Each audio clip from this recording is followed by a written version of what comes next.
दूसरा आदमी आपको ब्लेम कर सकता है कि आपने वो काम नहीं किया, तब पर भी वो बोलेगा ये गलत काम तुमने ही किया है। सबसे पहले अपने भाई बहन से जल्दी बनने नहीं देगा, 12 साल में करवाना पड़ेगा, नहीं तो हर साल में आपको घर पे करते हैं तो आपको करवाना ही पड़ेगा। किसी भी व्यक्ति का जीवन का अंत बहुत ही रहस्यमय तरीके से होता है अगर आपका पंचम भाव में केतु है, यानी कि यहां पे केतु बैठा हुआ है और राहु अगर यहां पे बैठा हुआ है तो ये क्या, क्योंकि ये बनाता है विषाक्त काल सर्प योग। ये क्या क्या चीज आपको लेकर देगा निगेटिव में और अच्छा में, ये भी हम समझ लेते हैं। देखिए, ये सबसे पहले अपने भाई बहन से जल्दी बनने नहीं देगा।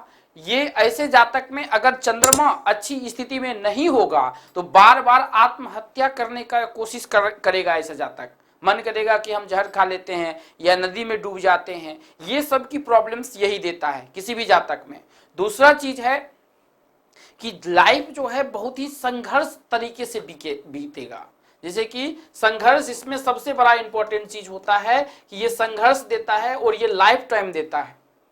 अगर किसी का लग्नेश अगर नवम भाग में बैठा हुआ है तो हम बताते हैं, हमने ये भी आपको सिखाया है कि ऐसे जातक में भाग्य साथ देता है, पूर्ण रूप से भाग्य साथ देता है। अगर 5% काम करते हैं तो 100% रिजल्ट मिलता है। लेकिन हमने ऐसे चार्ट बहुत सा देखा है, जैसे कि यहाँ पे अगर 7 नंबर लिखा हुआ है तो यहाँ पे आपका शुक्र अगर बैठा हुआ है, लेकिन अगर केतु और राहु के बीच में ही सबका सर्व ग्रह अगर बैठा हुआ है, ये चाहे ये नीचे बैठा हुआ है या ऊपर बैठा हुआ है, लेकिन इसमें याद रखिएगा केतु यहाँ पे रहना चाहिए और राहु यहाँ पे होना चाहिए और इसके आधे में पूरा ग्रह बैठा होना चाहिए, या इसके ऊपर हो या इसके नीचे हो। पूरा का पूरा अगर ग्रह बैठा है तो ये निगेटिव रिजल्ट आपको लेकर देगा, बार बार आत्महत्या करने की कोशिश। दूसरा आदमी आपको ब्लेम कर सकता है कि आपने वो काम नहीं किया, तब पर भी वो बोलेगा ये गलत काम तुमने ही किया है। ये बताता है यही विषाक्त काल सर्प योग। अब इस योग में गन्ने का रस या अनार का रस, ये आपको पता हो, भगवान शिव को अर्पित करना बहुत जरूरी होता है। अगर आप अर्पित करते हैं तो इससे बच सकते हैं, लेकिन इसको सदा के लिए अपने कुंडली से खत्म करने के लिए हर 6 साल में, हर 1 साल 2 साल में नहीं, हर 6 साल में आपको पूजा कराने की जरूरत पड़ेगा काल सर्प योग का। जैसे कि अगर राहु केतु के बीच में सब ग्रह होता है तो काल सर्प योग बनता है, आपको पता है, लेकिन ये काल सर्प योग बना तो हर साल में आपको करवाना पड़ेगा। और काल सर्प का योग अगर आपकी कुंडली में है तो ऐसे भी उसको जो है हर 4 साल में करवाना ही पड़ता है। अगर किसी जैसे कि नासिक में मंदिर है या कोई देवी, जैसे कि 12 ज्योतिर्लिंग है, वहां पे जाके करवाते हैं तो आपको 12 साल में करवाना पड़ेगा, नहीं तो हर साल में आपको घर पे करते हैं तो आपको करवाना ही पड़ेगा। तो हम इस क्लासेस में हम आपको ये बताएं कि विषा, और ये आपके लग्न चार्ट में ही देखना है।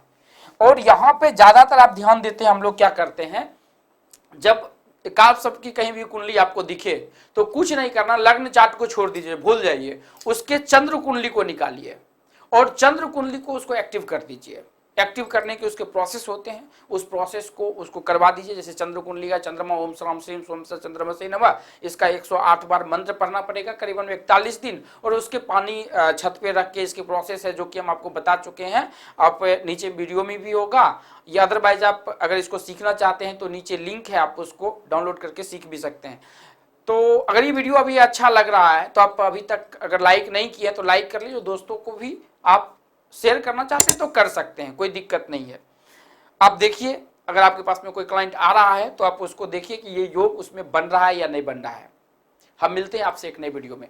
धन्यवाद दोस्तों। अगर आप न्यूमरोलॉजी सीखना चाहते हैं, अगर आप पामेस्ट्री सीखना चाहते हैं, यदि आप कुंडली सीखना चाहते हैं, यदि आप वास्तु सीखना चाहते हैं,